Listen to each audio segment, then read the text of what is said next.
Okay, so today we have got a whole cornucopia of random stuff to actually look at. So some of these things we'll be able to do relatively fast. Some of them we're going to save. We'll see how long, how much time we ultimately have left. So I'm going to start with the things that I consider to be the most important first, and then we will. We might make it all the way to calculations today. I don't know if that's going to happen, but we'll try. Okay, so the first files that I'm looking for are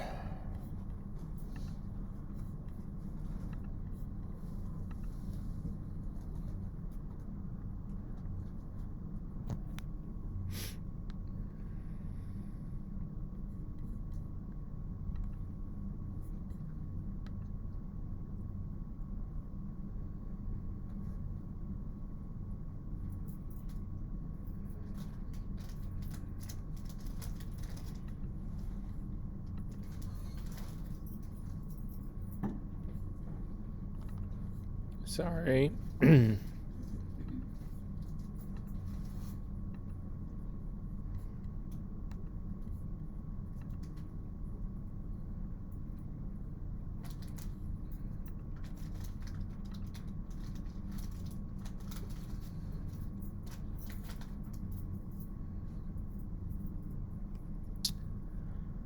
Huh.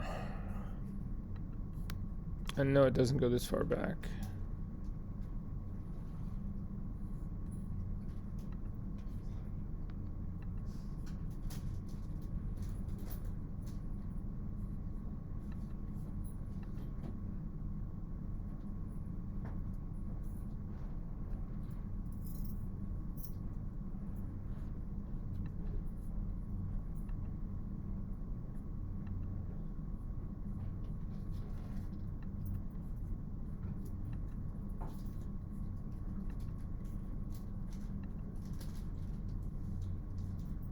Oh, idiot.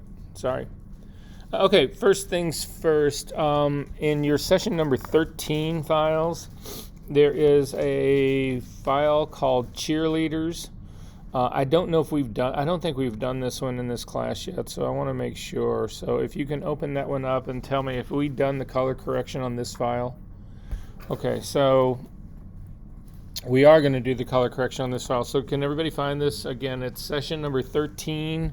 It's a file called cheerleaders. And this is a classic example of the problems that you run into with ink. Ink fades. And in this case, my guess is it looks like again, because you see a dominance of red here, it looks like the cyan ink in this is actually faded.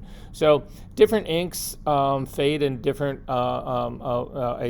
ways. It depends on the nature of the ink. So a lot of you, I know, it's like every dry cleaner in the world has got a picture of somebody, wearing clothes in the store window, whatever, that's been faded out. Oh, how about all the images that are on the side of the parking garage for the Hilton that have now faded completely black into black and white photographs? The black ink of those is the final thing to go, and eventually they will be white. So it's pretty weird that they haven't done anything about that. But nonetheless, that's the problem that we've actually got in here. Now, there are ways that you can try to color correct this stuff, but the difficulty with this is that it's not that the color has shifted. It's that there's a component of the color spectrum that is absolutely missing. So we could try to color correct this. So to do that, I'm just going to make a copy of this, Command J, to just work on a separate copy of it. And we could say, well, we should neutralize the concrete. The concrete should actually be neutral. So I'm going to turn this thing into a smart object just so that we can use, again, the color camera raw filter It works well if you don't have the raw data. It works well, but again, I like those things to be non-destructive. I like to be able to go in and change those things. So we're going to turn this layer number 1 into a smart object. If you don't know, if you go up to the filter menu before you even turn anything into a smart object, there's a shortcut here to convert for smart filters. This is a very quick way to just say, turn this into a smart object. That's what it's going to do. So if you just click on this, it's the very same as going to the layer palette and coming down and saying convert to smart object, or going all the way to the side over here, holding down the control key and saying convert to smart object. They are all the same thing. But as long as we're going to do a filtering, you might as well just say convert for smart filters, and you'll see it makes it a smart object. And then right back up to the filter menu, down to the camera raw filter. And when this thing opens up, again, I'm using an older version of Camera Raw, so yours is going to be slightly different. My color is in the basics panel. Your color will actually be in the color panel. So just open up your color panel. We're going to grab the white balance tool, the little eyedropper that's on the side, and then just click on the concrete, and you can see it shifts it. But then look at all the weird shit that happens. I mean, if you come into the little skirt that I'm looking down here at the girl, I'm going to zoom in here quite a bit. You look at how this whole thing is just being torn apart in here. And it's because we are doing a color correction here, but the issue of this was that it was not that the color was skewed. It's not like you had a full color image and then it was somehow skewed to red or to green or to blue or to yellow or whatever. It's that there's color, there's pigment that's actually missing.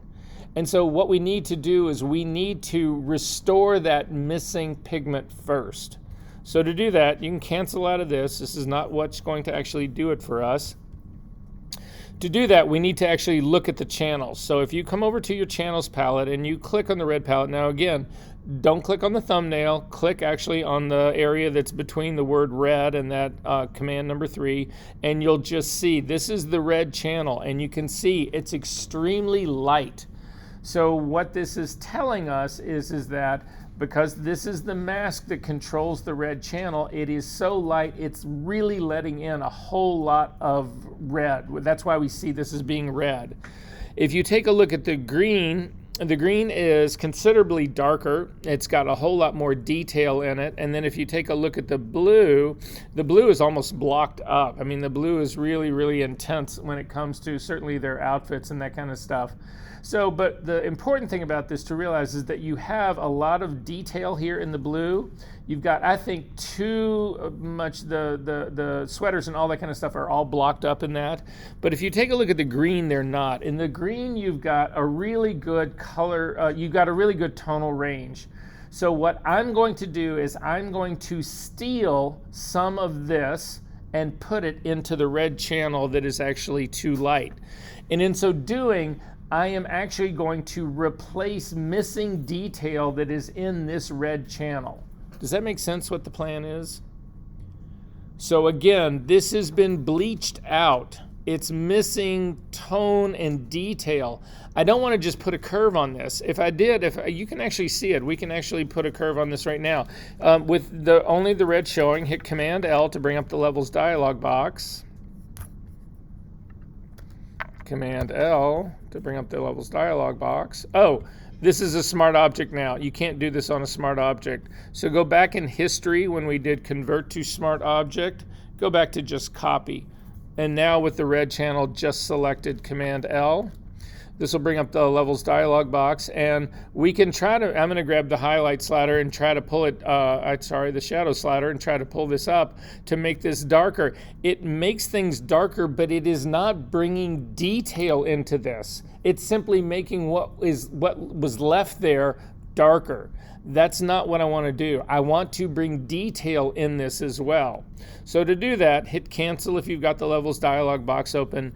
The trick to this is we're going to use apply image. Now you guys have already used apply image to do frequency separation, but that's not really what apply image was initially designed to do. Apply image was designed to run blending modes between channels.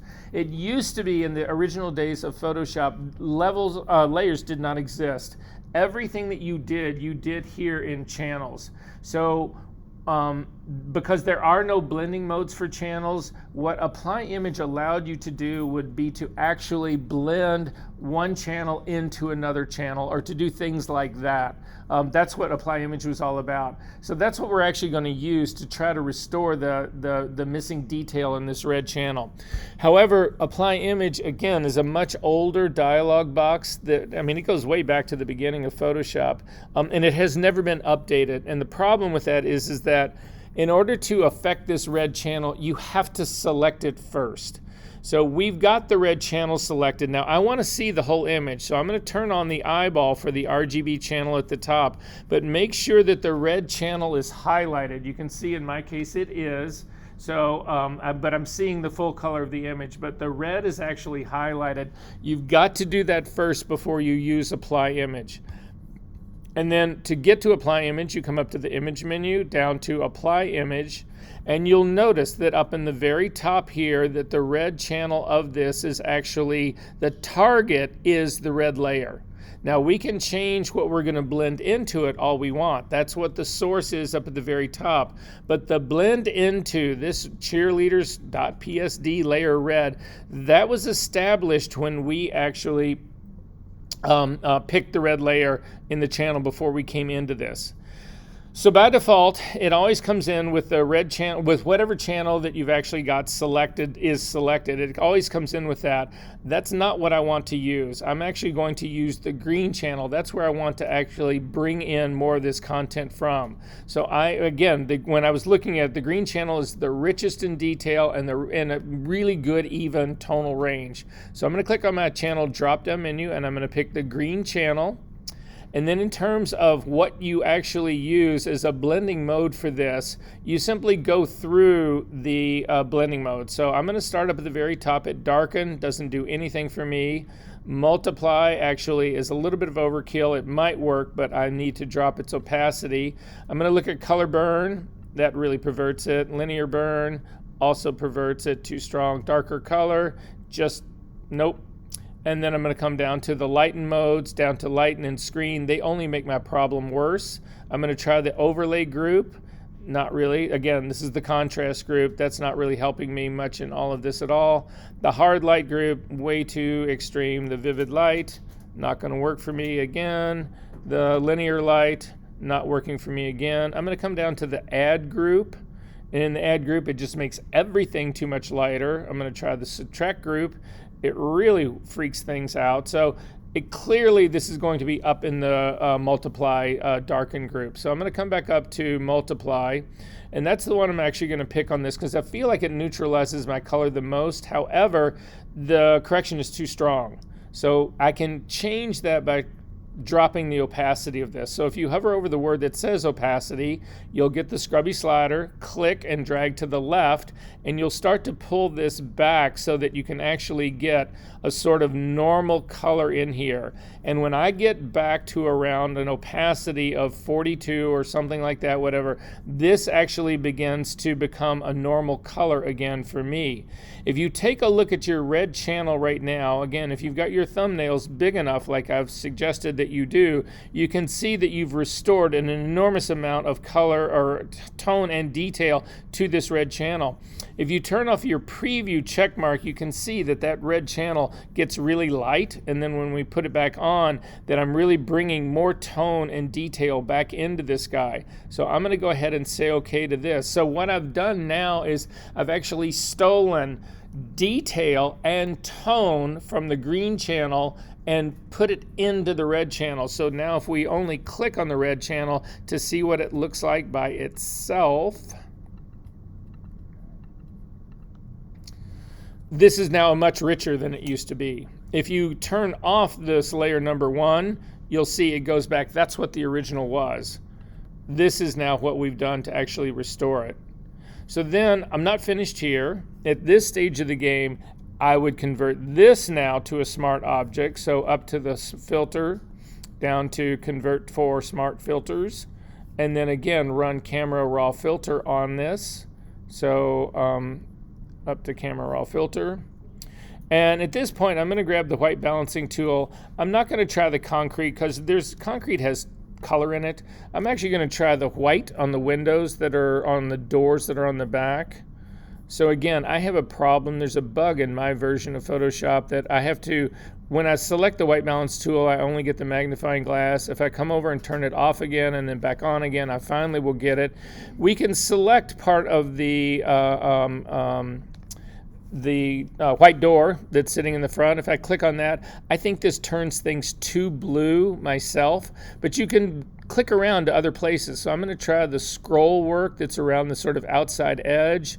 I think that puts in stuff that's a little bit too dark. There's a white sock that's actually down in the bottom of my image. I'm going to see what that looks like, and that actually gives me, I think, the best correction on this. So I'm sort of liking what's happening here. Also at this stage of the game, I'm going to see what Photoshop thinks we should do in terms of the exposure of this. I'm going to click on the auto button that sits up at the very top, and you can see it brightens things up a little bit here. I kind of like what that's doing as well. I'm going to go ahead and say OK. And then this is what our difference is. If you hold down your Option key and you click on the original eyeball, this is where we started, and this is where we are now. And there's no other way to do it. So when you get the whole handful of faded photographs from your family and they say, oh, we spent $100,000 on your education to learn how to fix photographs. Can't you make, Uncle Dad? That's somebody from Kentucky has an Uncle Dad. Sorry. Hey, I'm from Kentucky. I get to make jokes about that. All right. Come on, in the state of Kentucky, it's the only state that you can actually get divorced and still be brother and sister.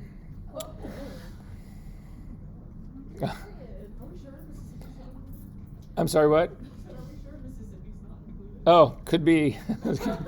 could be. Sorry. To all those people out there who are from Kentucky and Mississippi, please do not hunt me down. It was merely a joke. Anyway, so any questions about this? Crowd goes wild. You can close that up. You don't need to save that.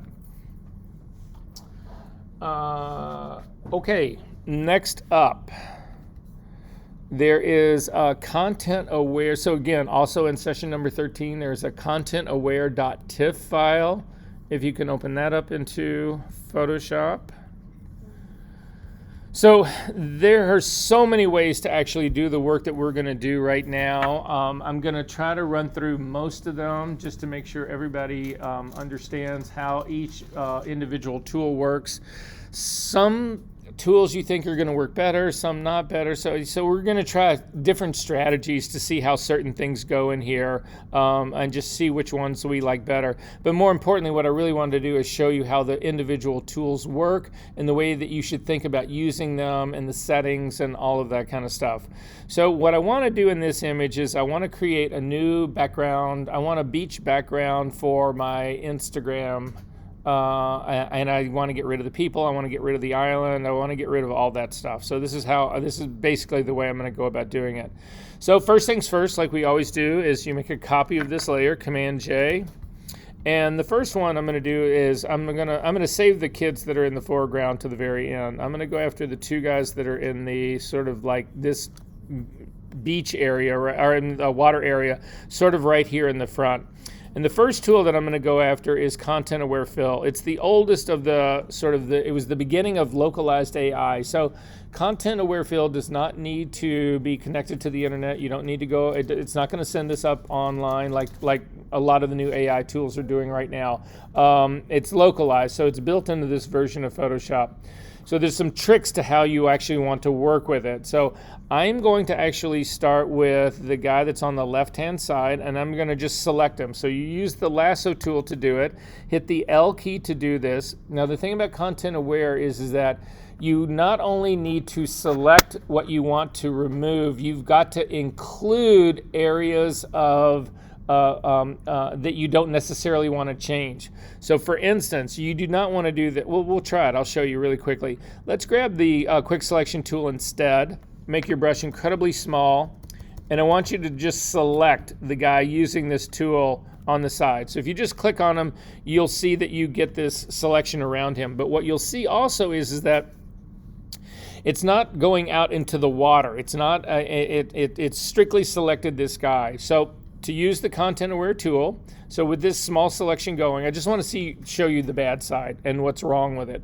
Come up to the edit menu and then come down to content aware fill. Now when you do that, you will see that all of a sudden you get this green thing that covers your screen here. What this green area is showing you is that this is what Photoshop is going to use to replace this figure. So what it is using is wrong, because the problem is that the patch that I want to have come in here, number one, I don't want them to consider the other guy. So the other guy is a part of this right now. He's covered in green. So you automatically get a brush. You'll see the brush up at the very top. There's a plus and a minus. You can use this. The minus comes on by default. You can use this to paint over the other guy. So now he will not be considered in the calculation for the replacement of the guy who's been lassoed out. If you move your screen to the side, you can actually see what's the result is going to be. So move your main screen over to the left and you can see the result of what's going on down here in the bottom. There's also a whole series of controls over here, but what I'm trying to point out at this stage of the game was that our selection was not big enough to actually get rid of this person. So I'm going to hit cancel out of here. And we are going to do this again. If you've got a selection going that you've made with the quick selection tool, you can modify it. Just come up to the select menu, down to modify, down to expand. And I'm going to say let's expand at 5 pixels and we'll see if it gets enough.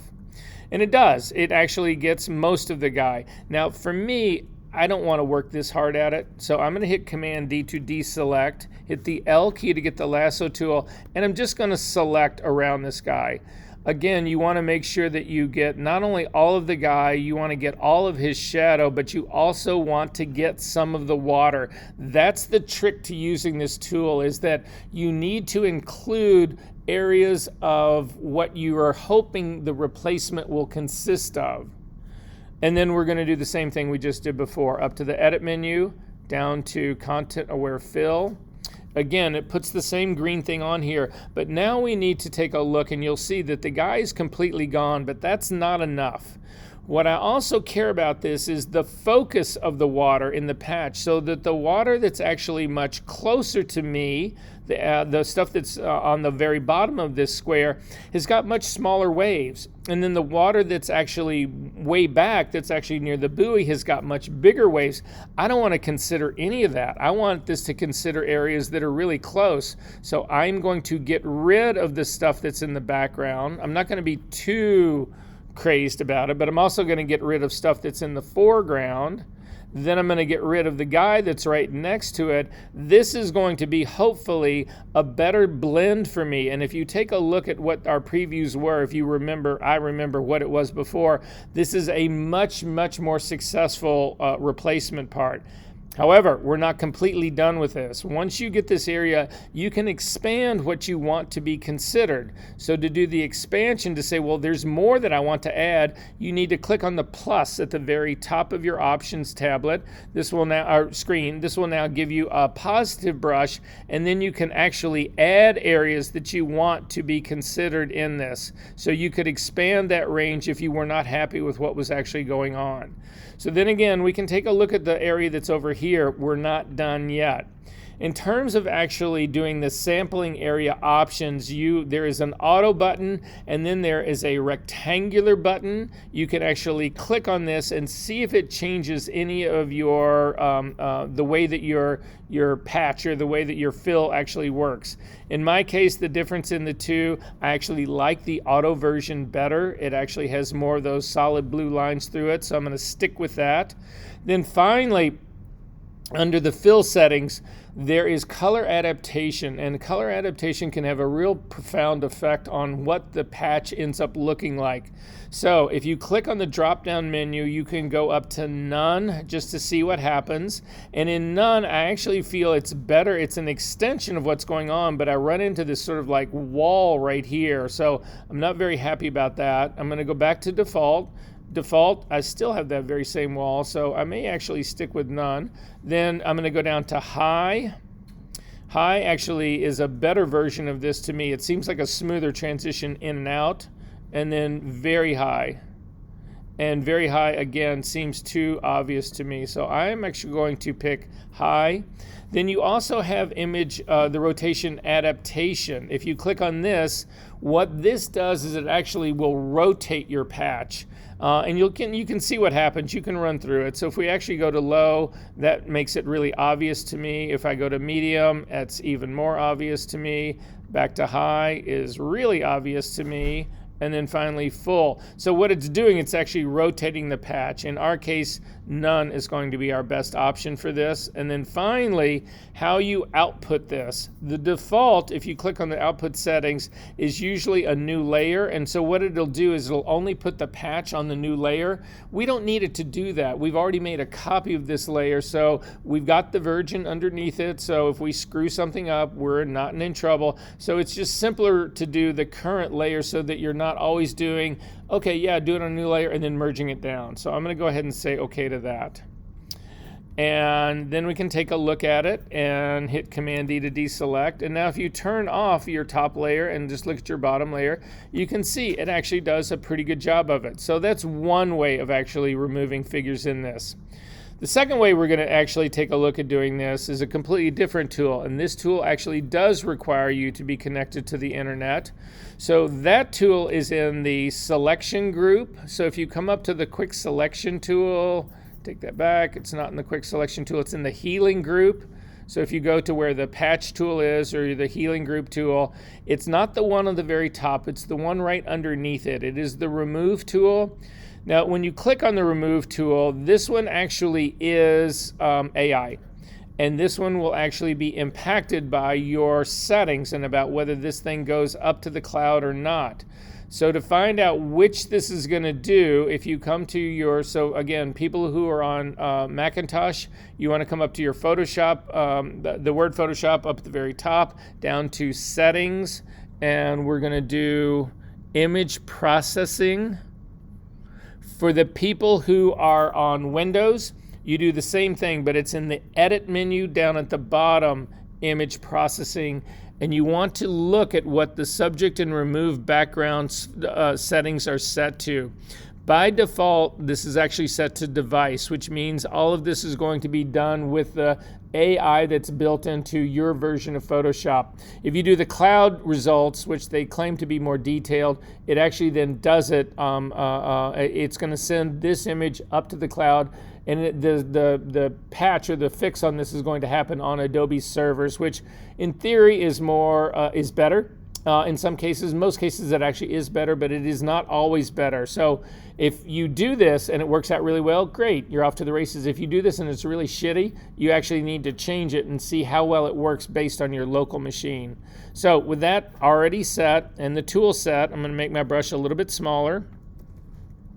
You need to paint over the entire person or the entire thing that you want to be removed. So again, it puts on like a magenta-y color. Make sure that you get all of the shadow from the figure, the reflection of the figure. Make sure you've gotten the top of his head as well, and then you simply let go. Now, when I look at that, this seems very obvious to me. I'm actually getting, it looks like it's disrupted this sort of like, wave line that's up at the top. All of a sudden it stops in a really weird way. That's not the end of the world. If the tool works pretty well for you, there's nothing to stop you from then using your clone stamp tool right away to fix this weird anomaly. So I'm going to hit the S key to get the clone stamp tool. I'm going to make it smaller. I'm going to hold down my Option key to click and set a sample of that sort of dark wave line that I'm looking for, and I'm simply going to bring it over and continue it through to actually fix that area that I thought was too pixelated. So it's not to say that one works better than the other. They both seem to do a pretty good job for me here. So I'm going to leave those both just to see how we're going to proceed from this. So the next one we're going to go after is the people on the, let me see how I want to do this. I'm going to go after the buoy that's in the background right here. So that'll be the first thing to go after. L key, I'm going to actually circle around it. And I'm going to try a different tool here that we've got. So if you do not have your AI command taskbar showing, like I don't have mine showing because it's annoying for me to always see it, come up to your Windows menu all the way down to contextual taskbar, and it'll actually open up. So in this case, I'm going to click on generative fill. I've made a selection already. I'm going to click on generative fill, and then I don't put anything into the box. I don't type in any prompts. I don't say put in water. I don't say any of that stuff, whatever. I simply hit generate. And if it puts a face of a fucking tiger on there, I'm going to be livid, but you never know. And it's actually gone. So that's how the generative, so this is true generative AI. This is actually up on the web. And if I then, you can see what's happened is that it has created a brand new layer. It's got a layer mask that's attached to it, and this is the fix here. And in my case, I feel like this is actually really good. I feel like in some ways this is better than the content-aware ones that we've done so far. So I'm going to go ahead and keep this. I'm going to accept it, but I want this to be part of the image underneath it where I'm doing all the work. This is my retouching layer underneath it. So to merge that down, you hit Command E, and it just makes it a part of it. So this part's working out pretty well for me. I'm going to go back and explore the couple of other options that we had before. I'm going to still use my lasso tool. I'm going to select the people that are in the sort of canoe boaty thing, whatever that is, up on the very top. I'm going to try content aware fill again. So content aware fill. You can see it's actually picked up the edge line of the island. I don't want that to be part of it. So I'm going to get rid of that. I'm going to also get rid of the sailboat and the rest of that part. And then I'm going to get rid of part of the bottom of this. Because again, the waves are a much different size down there. So I think this is going to work for me. I'm going to slide my image to the side and see what's actually going on here. And that looks like a really good job. I can't spot where this is happening. So I'm not going to bother to go through my color adaptations. I'm simply going to go okay to this. That is now gone. So my next one, I'm going to hit Command D to deselect, so I don't have. There is actually a boat that's on the water in the background. I'm going to try the remove tool for that. So again, back to the patch tool healing group. The remove tool, I'm going to make my brush a little bit smaller, not that small, and I'm going to click and drag across that and see what happens. That does a really good job, so I'm happy about that. I'm going to go after the island next. To go after the island, I am going to use the quick selection tool. So again, go up to the selection tool group, quick selection tool, make my brush a little bit larger. Remember, you don't want this tool to actually touch the edge that you want it to find. So I'm going to keep it small enough to stay just on the island so that it doesn't cross the line and touch the sky, doesn't cross the line and touch the water at the bottom.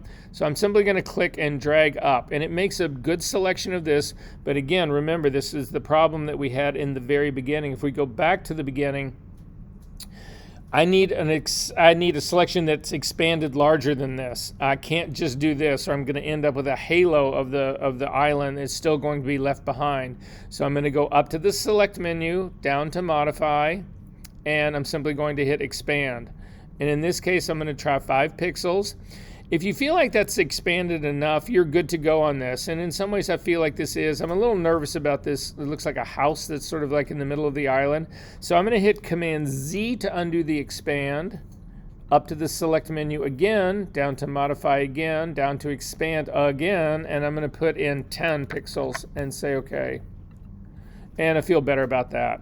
So with the 10 pixels done, I'm going to see what Content Aware does. We're going to actually go through the steps and see which we think is a better tool to actually do this removal. So I'm going to start at, you know what I'm going to do? I'm going to start with the generative fill one because it's fewer steps to go back into, to go under. So with the taskbar showing, I'm going to click on generative fill, and then I'm not going to put in any prompts. I'm simply going to hit generate.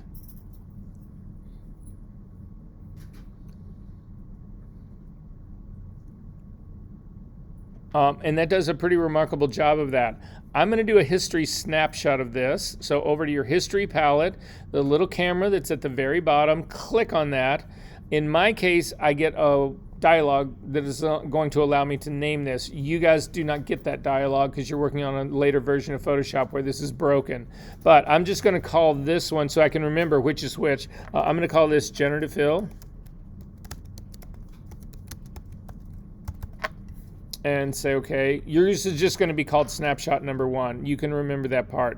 Then I'm going to go back in history where I had my selection is just to expand. So it brings back the island. I still have the selection going. The marching ants are still going around it. But instead of using generative fill, and if you want to get rid of generative fill, hover over the little 3 dots that are to the right side of the toolbar. Click on this. You can say hide bar.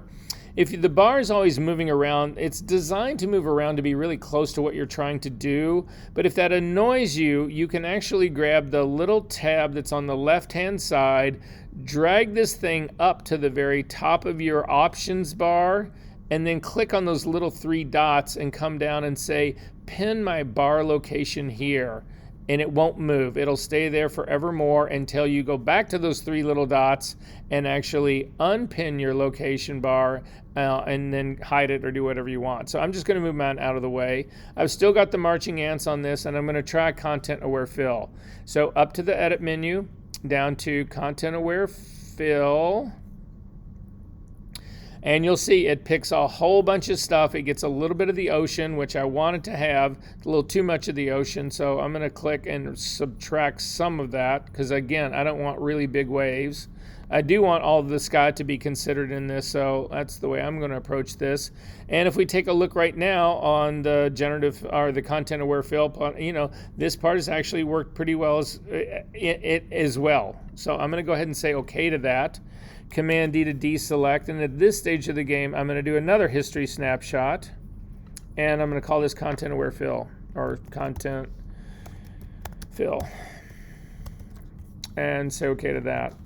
And then you can go up to the very top of your history palette. In your all's case, you'll have snapshot 1 and snapshot 2. Snapshot 1 was the generative fill, so you click on it, and it's put in this bigger cloud. In my case, yours may be different. If I do the content aware version, it just is sort of bland to me. I mean, they both of them work. I'm looking also at the horizon line. At the content aware fill, I feel like the horizon line drops down slightly, and I feel like it's a better line on the generative fill, so that's the one I'm actually going to go with. At this stage of the game, I would save your work. Not that you need to save it, you're not going to be turning this in, but it's just a good habit to actually get into. I'm going to make this a Photoshop file. I'm going to throw it on my TOS folder.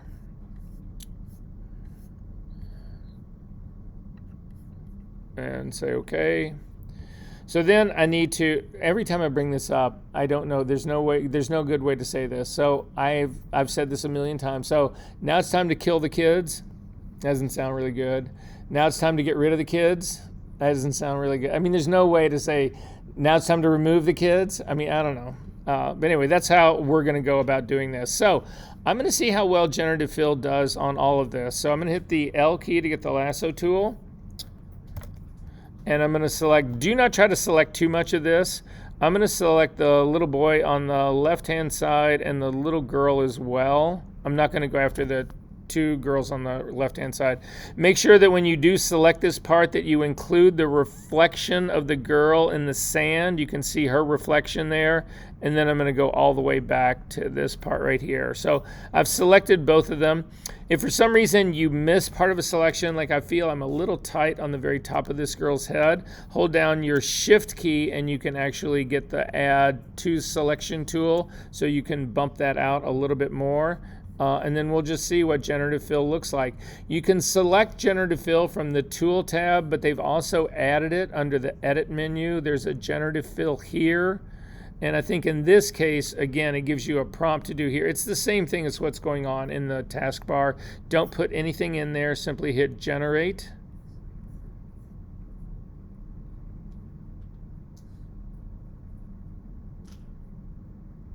And I think that looks like a mess to me. So you have variations. So if you take a look up in your properties panel right now, it is selected one variation, but you get 3 variations. So if you go over to the next one, the one in the middle, and click, that feels somewhat better to me, but I'm still iffy about the sandbar that's out there. And then I'm going to click on the 3rd generation, and that one actually feels the best to me. So, and the thing is that your generations may not look exactly like mine. They probably don't. So I can't say that your 3rd generation is going to even look like mine. But this seems to work the best for me. It keeps the shoreline, the wave on the shoreline intact. So that's the one I'm going to go with. So with it selected, you can actually have this generate more. So again, I don't have this in my version, but in your version, you should have a drop-down menu somewhere here along the top that allows you to generate I can generate a second time. If I click on these little 4 icons that are up in the corner right here, it will do a whole nother generation of these. So I'll just click on it and you'll actually see. That just made it bigger.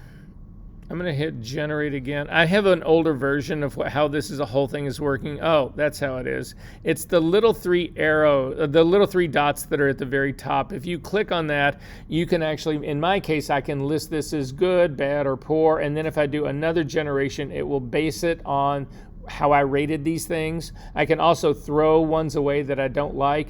In your case, you can actually, I think, I don't know, you guys need to read it out to me. I think it says something about, favor this, or this is the one to keep, or this is the one to base it on, or generate new ones after. Do you guys see any of that? Do you have generate similar, right? That's the one I was looking for. So what the generate similar one will do is it will say, oh, okay, they like this one the best. I'm going to generate 3 more. And you can keep doing this over and over and over. But in my case, I'm happy enough with this first, with where I'm at right now. So I'm simply going to use it, and I'm going to merge it down. So again, Command E will merge it down. I take that back. Command E won't, because right now I've got a generative fill that's underneath this. So I've got to, when I got rid of the island, so I'm going to click on the island one first and Command E that to merge it down, and then I can go after the beach, getting rid of the kids, and then merge it down. You can't merge a generative fill into a generative fill. And now I've got that part going well, and then finally I'm going to go after both of the little girls. So see, there's nothing good about saying any of that shit. This could be so taken out of context. Yeah, you know, I was in Retouching, and Versa was talking about going after these little girls, and it was really creepy. And anyway, I'm going to just select this whole thing. I'm going to do both of them. People a lot of times are tempted to do the dip in the middle here to try to give it more context. That has never worked for me, so I'm going to say don't do that dip in the middle. So I'm going to start all over again, and I'm just going to select all around it. You need to make sure that you get all of their shadows and, again, all of their reflections. So you can see their reflections are at the very bottom. And then come back up and make sure you get the last of the shadow. And I'm going to try generative fill again and hit generate.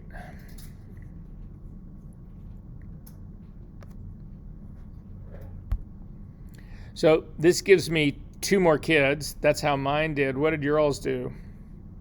Did you get more kids, or did you get beach? Beach?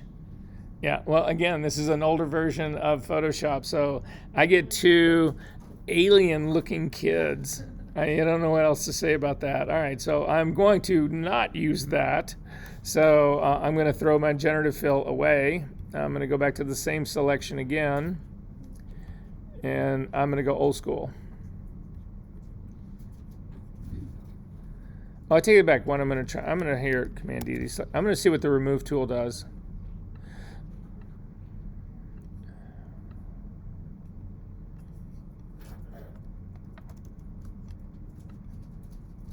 When you use the remove tool, you simply need to do the outline. So if you do the entire outline, like I'm going to do it all the way around here, and then let go, it will fill in everything else. So you don't have to get everything. And that does a better job. I've still got a problem with their reflections at the very bottom. So I'm going to use the remove tool again. You can do multiple, and this is true for content aware fill, generative fill. It's all of these. If it doesn't work the very first time, you can actually do it repeated times to get sort of the effect that you actually want to get out of this. So this gets me back to the beach. I've still got the two reflections of the girls that are actually down in the bottom, so I didn't ultimately get rid of that. So I'm going to use content aware fill. So lasso key, make a selection along that ridge line, up to the edit menu, down to fill, content aware fill. And I'm going to take a look at the result part, and that's cleaned that all out. So I'm going to go ahead and say OK, and Command D to deselect, and that works out pretty well for me.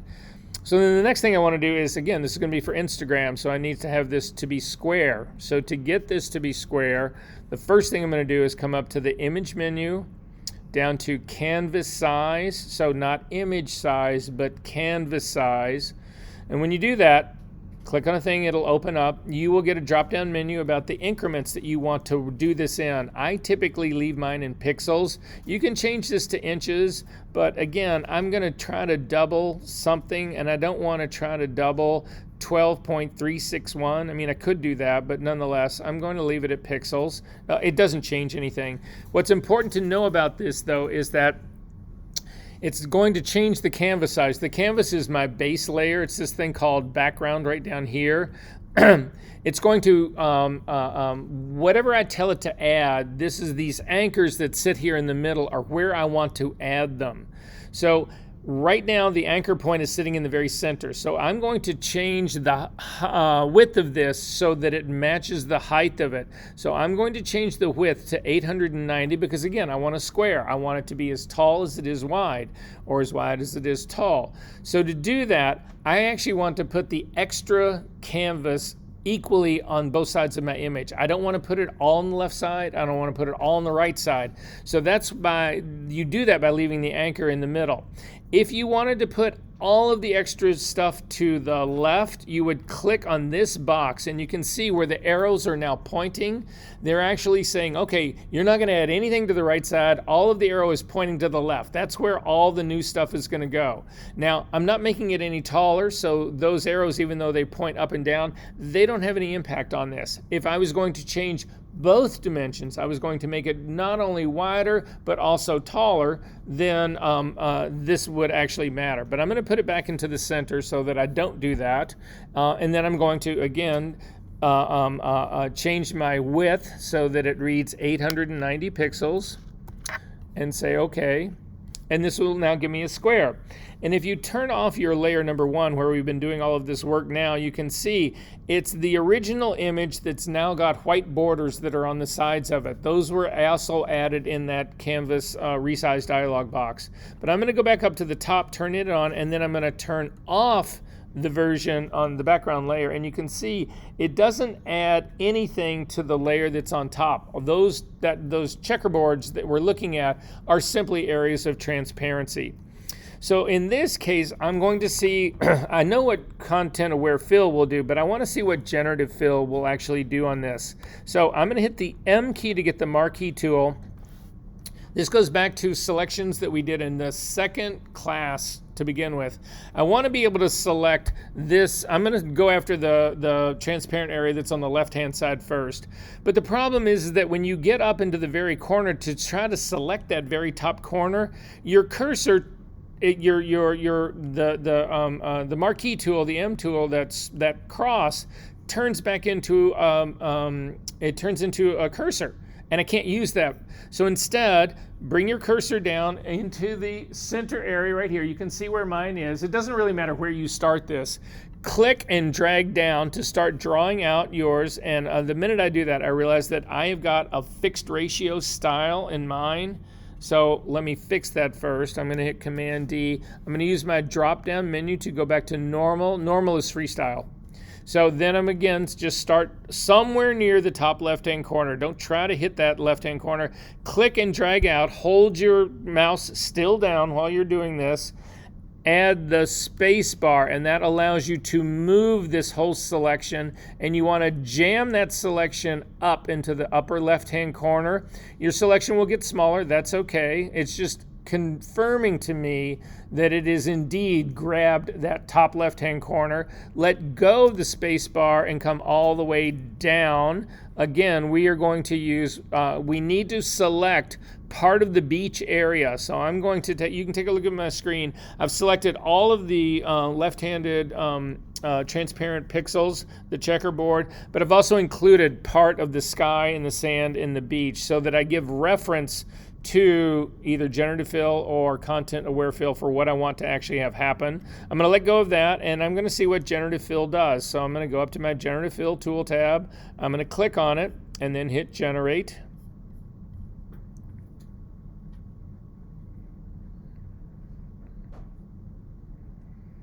And it does kind of an okay job. I'm not really happy with this stuff down on the beach at the very bottom.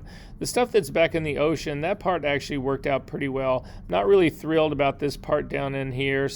But for me, again, a quick fix, S key to get the clone stamp to, oh, first you need to merge your generative fill down, Command E to merge it down, S key to get your clone stamp tool, make it a little bit larger, and I'm just gonna sample this sort of where the beach starts to transition into the water. Hold down my Option key, click to sample that, and come over and just get rid of that part. My clone stamp tool is extremely hard, so I'm going to hit Command Z to undo that. I'm going to change the edge of that brush from 80% down to 0, and I'm going to do the exact same thing again. And that works for me. I'm going to try the other side now. M key to get the marquee tool. This time you start again up to the top right hand, click and drag more towards the center. Hold down your space bar so that you can move the entire selection. Jam it up into that corner and then let go and drag down so that, again, you've selected all of the transparent pixels but also part of the sea and the sand. And then I'm going to try content aware fill. So content aware fill. And I'm happy with all of it. It's interesting that it didn't accept the middle part of this, which leads me to believe, I'm going to cancel out of this really quickly, that I haven't merged something down. No, actually I have. So I don't know why it's not picking that center area, but it's not. Content aware fill. If I wanted to add this, again, I can just go up to the plus and say, yep, I want you to consider all of this. And then see what ends up happening to the other side. So the other side, there's some weird shit that's going on in here. So I'm going to go through my color adaptations. I'm going to go up to none. And that's not much of a change. Default, wasn't really happy with. High, I'm okay with. Very high. Very high just blurs the shit out of that, so not happy about that. I'm going to go back to high again. That's pretty good. Default one more time. I get repeating pattern with default. And none. I also get repeating pattern with none, so I'm going to go to high. Yeah, and say okay. And this is my new Instagram background. Command D to deselect. And obviously, if there's other things that we feel like, I feel like there's weird pattern shit going on right in here, I can go in with a clone stamp tool and change that around a little bit, but bingo, that's how you do that. Questions about any of this? All right, we're going to close that up. How many of you guys have done focus stacking? Okay. That's what's going to be next. So if you go back to our session number 13, there's a folder called Focus Stacking. And let me make sure I want to do this first and not... No, I'm going to do panoramas first. So ignore Focus Stacking for just a second. We're going to do panoramas first. How many of you guys have done panoramas in Photoshop? Okay, you'll like this, I hope. So... you don't need to do this right now. You just need to look up at my screen really quickly. So the file, the folder that you're looking at is in our session number 13. It's called Panorama Files. And I'm going to show you what these are really quickly. So I'm going to just open this up so you can see. These are files from a guy, one of the leading, if not the leading, stock photographers in the United States. His name is Seth Resnick. These are his files, so they're copyrighted by him. So don't go out there and use this shit, because Seth is the kind of person that will track you down and make you pay. I don't mean to say that meanly. I think copyright should be respected. But at any rate, I was in a workshop that he was doing with Lightroom. And he gave us these files these were practice files for us. So being that this is still an educational setting, I don't have a problem with using these in that same context. And frankly, I don't think Seth would mind that either. But anyway, what these are is, Seth lives in Miami Beach. He went on the very top of his building at sunset, and he pointed his camera towards the east. And he just handheld this thing. He just shot like 7 or 8 frames in a row to actually create a panorama. So this is what it looks like. These are what the images are. I'm going to show them to you really quick. This is what they look like. So this is the first image that's pointing southeast towards Cuba. And you can see he just goes around, and then he finally ends up with the sunset actually on the west coast that's happening. But look also what's going on in here. If I go back through, so I'm going to go in the other direction. I'm going to go back to the beginning. But so what you need to know about this that he did, he had everything on auto. Number one, he did not mount this onto a tripod. If you're really serious about doing panoramas, you mount your camera on a tripod and you have to level all the axis of it so that as your camera turns, you do not change the height of your horizon line. You'll see he does not do that here, and you'll see it's going to create a problem for us, but nonetheless. But the other thing is that he had his camera on auto exposure. So you look as you go, look at the difference in the exposure here. Look at how dark the houses are here and how light they are here. You have got to blend that all together. We used to do this manually, and it is a nightmare to do this. There's another problem that you have, and it's this. There's moving water in the river, and if you've got multiple images that you're trying to stitch together, you see that in the water. If a seam runs through the water, you will actually see a shift that you can't explain in the water. So again, if you imagine waves coming in, 2 different frames that are even a microsecond apart, one of them is the water is going to be further along than it was in the other one, and getting this to line up, it's a nightmare. So this is the group of images that we're actually going to work with. I just wanted to show you guys where we're going after that.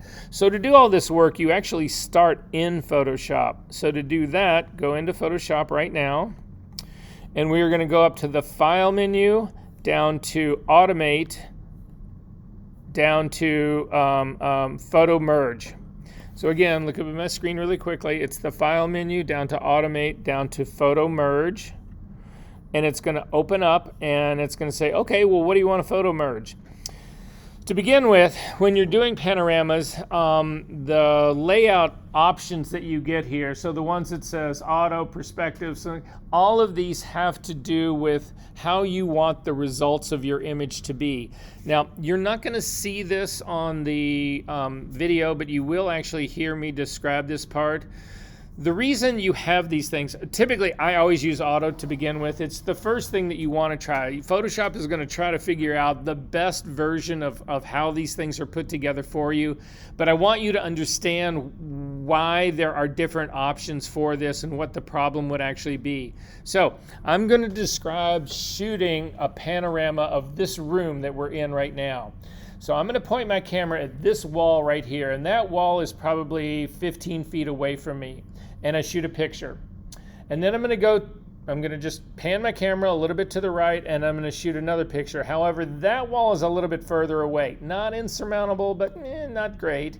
But by the time I get to the back of the room is twice the distance away from my camera. And so the image that I capture there is going to be considerably smaller than the image that I capture of this wall right over here. And then as I continue to come around to this side over here, it gets bigger again.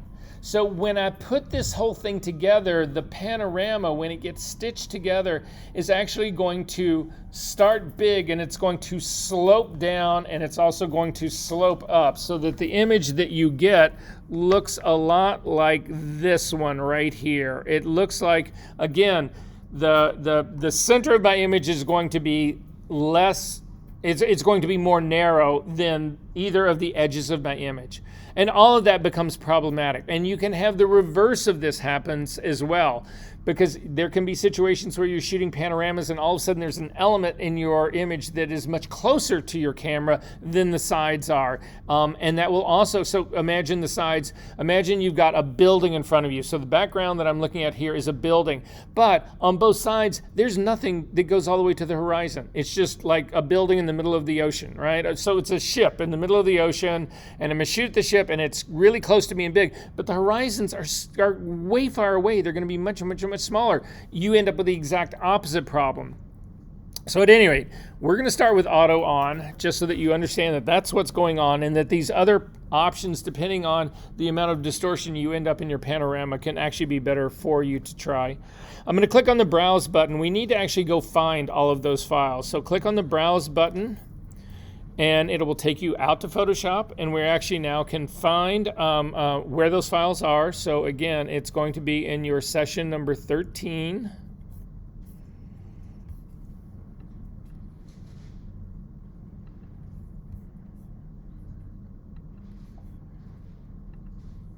Inside the Panorama Files folder, you select the top one, hold down your Shift key and select the bottom one so that all of them are selected, and then simply hit Open.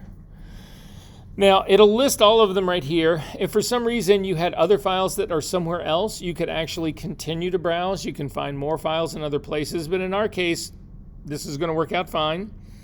In the options that are down here at the bottom, there are check marks. You want to actually leave the check mark on blend together, blend images together. You want to go ahead and check that. You want to make sure that that part's on here. In the vignette removal, a lot of times when people are shooting landscapes, they're using wide-angle lenses, and wide-angle lenses typically vignette at the edges of their image. I don't find this to be really helpful in this situation. It doesn't seem to really do much for me, so I don't ever bother to check this. Geometric distortion correction. You would think that that would be a good thing. Unfortunately, it's the exact opposite. This geometric distortion correction actually introduces geometric distortion, so I don't use that guy either. And then finally, this content-aware fill transparent areas. I'm going to show you what that is. I'm going to go ahead and check this. It doesn't really matter if you check this. It will give you an option that may work for you, but it doesn't. You can undo that part. You can get away. You'll see what I'm talking about. So I'm going to go ahead and click on Content Aware Fill Transparent Areas, and then I'm just going to hit OK. So this opens up. It starts to load these all as layers, and then it's going to start building layer masks for all of these things. Then it's going to actually do the combination to put it all together. And finally, you see this line. This is the panorama. You see the marching ant line right here. What content? This is what Content Aware has had to fill. So if you say, okay, you can hit Command D to deselect. If you turn off that Content Aware top layer, this is the actual panorama. This was what it was actually able to do. And you'll notice that there are areas in here that you'll notice that the top left-hand corner is completely transparent, and that the bottom left-hand corner is also the same thing. The reason this has happened is, again, because when Seth shot these things, it was not on a level. As he was panning from left to right, his camera actually started to drift up. And so you don't get a perfect square or a perfect rectangle capture of this stuff. And this is the problem that you run into. So you can see, if you come into the top left-hand corner, that there's missing clouds there down at the bottom. There's missing hotel part down there, or condo buildings, whatever. There's a bunch of stuff that's missing. If you turn back on the content aware version, the top layer here, you can see that what Photoshop has done is it's done a merge stamp version of all of this and put it on its own layer, and then actually run content aware fill on those transparent areas. And on the left hand side, it does a really good job of it. You can see, you can't tell that there's been new building added. Again, turn this thing on and off. It's lined those guys up perfect. The sky looks great. I don't have any problem over there. If you take a look at the river, I'm going to turn this content aware version off. It doesn't matter because you'll see the river. But what I want you to do now is I want you to look at some of these layers individually by themselves. So I'm going to come down kind of in the middle of this, hold down my Option key, and simply click on the eyeball and look at the mask that's actually been created for these things. They're insane. Now the masks, when we used to do this by hand, you would just use a paintbrush and you wouldn't get anything like this. But what Photoshop has realized, so this is, for me, this was like one of the layers right in the very middle. I'm gonna hold down the Option key and click on the next one below it. What Photoshop does, it's smart enough to realize that there is water moving in this river and that it needs to create the masking that it's going to do for this is to have the entirety of the river in one frame so that I don't run into that motion problem if it trying to make two frames of this river match up when the waves that are all the stuff, all the texture that is in the river, it's moving. And so it's almost impossible to get those two things to match up. Photoshop's smart enough to know that, and it says, okay, well, the river's gonna be all in one frame. So anyway, if you hold down your Option key again and click on the, click on the eyeball, it'll turn everybody else back on. I'm gonna go all the way over to the other side. I'm going to turn on the content aware version again, and you'll see that we run into a problem. So it did a really good job. If you pan through this whole thing, it's done an extraordinary job about, remember we were looking at the houses that were way too light and then the houses that were way too dark? It's done this exceptional job at actually blending that together so that you don't see an obvious jump line in exposure. But what you do have a problem with is the houses that are now floating right in the middle of the river. So with the houses that are floating in the middle of the river, we can actually get rid of those guys. So to do that, I'm going to make a copy of the content aware fill layer. So the very top layer, Command J. I'm going to then grab the S key to get the clone stamp tool.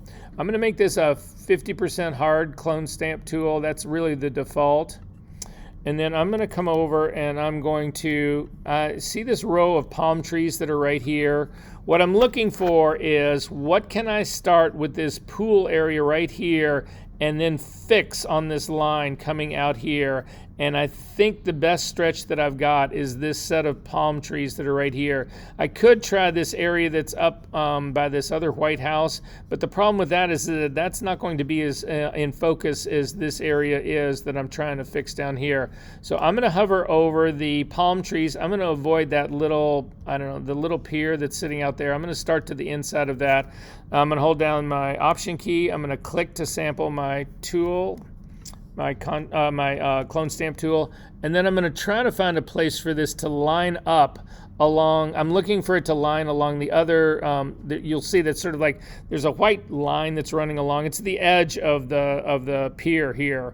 I'm going to actually click on that and drag through the rest of this, and then do not let go. In one stroke, you want to get all of the content aware part actually fixed out. So it's, I look like I've got a bunch of trees that have been cut off, so I'm going to take this up a little bit higher. I still have not let go, just to give myself a few more trees and something else that'll make sense in that. And for the most part, this actually works out pretty well for me. If you feel like you see this line right here where the water is crashing into a different tone of water, you can soften that line just using your clone stamp tool. I'm not sorry, the healing brush tool. So I'm going to click on the healing brush tool. I'm going to do the spot healing brush tool just to see if I can get it in one swoop.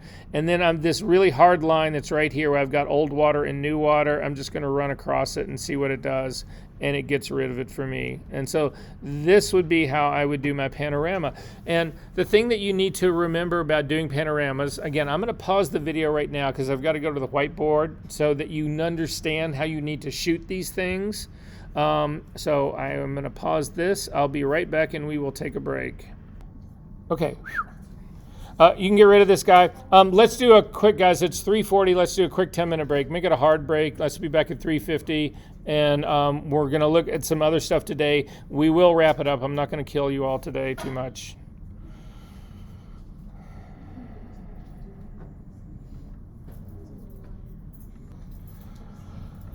Okay. So the final thing that we are going to look at in this class is one of the oldest things that exists in Photoshop. And to be honest with you, it's, to some people, it's so confusing that everybody kind of tries to avoid this. But there's no real reason to avoid this. There's a way that hopefully there's a way that I can explain this to you, that you will understand what this is. People who are really, who've worked a long time in Photoshop, whatever, actually do use this thing that I'm going to show you right now. There was a very famous book years ago that was written about this exact process that I'm going to show you, that became this like cult book that was incredibly hard to find.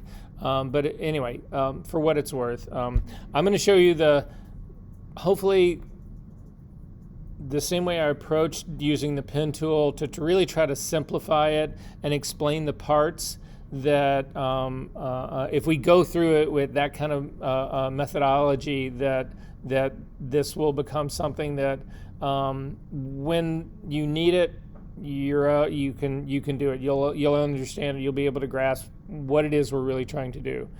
So anyway, with that being said, the image that we want to open now, the last one that we're actually going to do here is, it's also in session number 13, and it's this, it's a raw file. It's _mg_2265.cr2. If you can just open that up into Photoshop. When you get into Camera Raw, I want to make sure that you don't have any weird perverted color thing on here. So I want to get this back to its standard. So it's a bunch of flowers. That's all it is. It's a bunch of flowers on a pillowcase on the floor of my old house. Anyway, to make sure that this is not had anything else done to it, if you had an XMP file that was next to it, there could be something that is actually changed. I don't think there is, but it's just worth noting this anyway. If you come to the little three dots that are on the far right-hand side that are in the very middle, and you click on this drop down, you can actually come down to reset to default. And so if there has been any change made, that reset to default will be active. I don't have anything that's been changed on here, so mine's grayed out. So that just lets you know that you've actually got the one that you're trying to work with. And I'm going to go ahead and hit open object. It doesn't matter whether you do this as a smart object or a regular baked file. That's not going to be what we're really trying to do. So what I want to do is knock this thing out, but to do this is challenging. Now, I have never tried using select subject on this. I haven't tried to use any of the AI tools on this. So I would be interested to see what it actually looks like. So I'm going to try just hitting select subject. So if you don't see, I've got, if you don't see select subject as an option up in your options toolbar, simply come over to your select menu and come down to select subject, and we'll see how good a job Photoshop actually does on this. So I've got a pretty active selection going here, and I want to see what this really does. So I am going to save this selection. So up to the select menu, down to save selection, and I'm just going to call it subject. And say OK to that. Command D to deselect. And then I want to see how good it is. So to do that, I'm going to make a duplicate of my background layer, so Command J to make a duplicate of it. I'm going to then select the bottom version of that. All I'm trying to do is put a white background in between these two. So select the bottom version of it, come down to the little circle at the bottom of your layers palette, half black and half white, to add a solid color adjustment layer. This will open up the color picker where you can pick any color.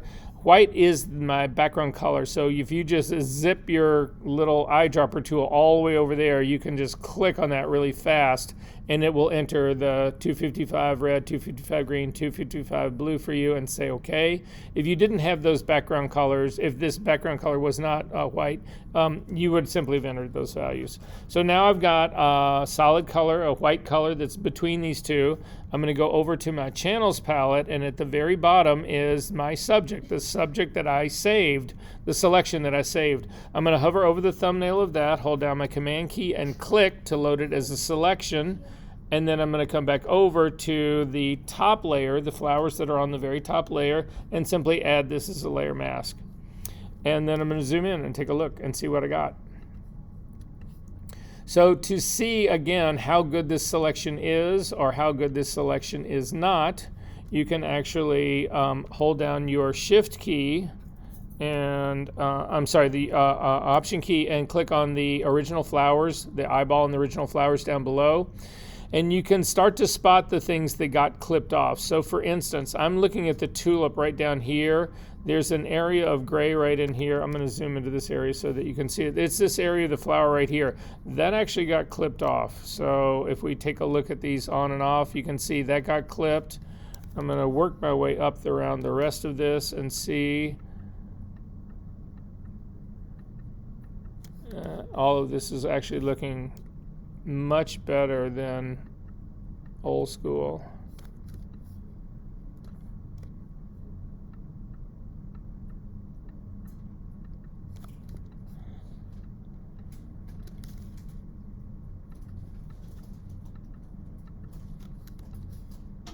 Yeah, this actually looks really pretty good. There's also some anomalies that are happening right in here by these yellow flowers.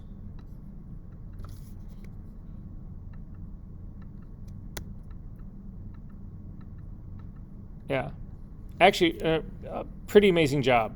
So what I'm going to show you, you may find, is like, well, I don't need to do this. Anyway, but nonetheless, I'm going to go through it anyway, just so that you understand how the tool works. So if it comes in and you actually need it, then there you go. So I'm going to throw those away. I've still got the subject one that's by selected. I'm not going to get rid of that guy. We'll keep it and we'll compare them later on. But what I'm going to do here, the way I'm going to approach this is, instead of using methods like the AI, remove background or select subject, that kind of stuff, I'm going to build this out of the channels. But what I'm going to do is I'm going to leverage the ability to blend channels together to hopefully get a better selection.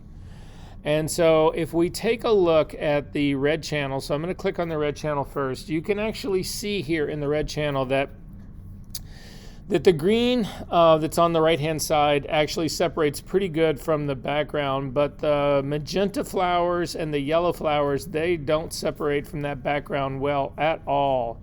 If I go to the green one actually has also good separation in the greens. The magenta, one flower that's still at that sort of like 9 o'clock position, whatever, also doesn't separate very well. And then I'm going to look down here at the blue. And in the blue ones, the blue one does a really good job at separating the yellow flowers out, but not such a good job at doing the magentas. And so the goal in all of this would be, in a perfect world, would be able to say, well, hey, what if I blended two of these channels together to get a much better beginning knockout? That's kind of the goal in doing all of this. Does that sort of make sense to everyone? So that's what we're going to do. However, the thing that you need to remember about calculations, what we're going to do right now, is that it is not restricted to simply working with RGB. It can actually work with a whole cornucopia of channels.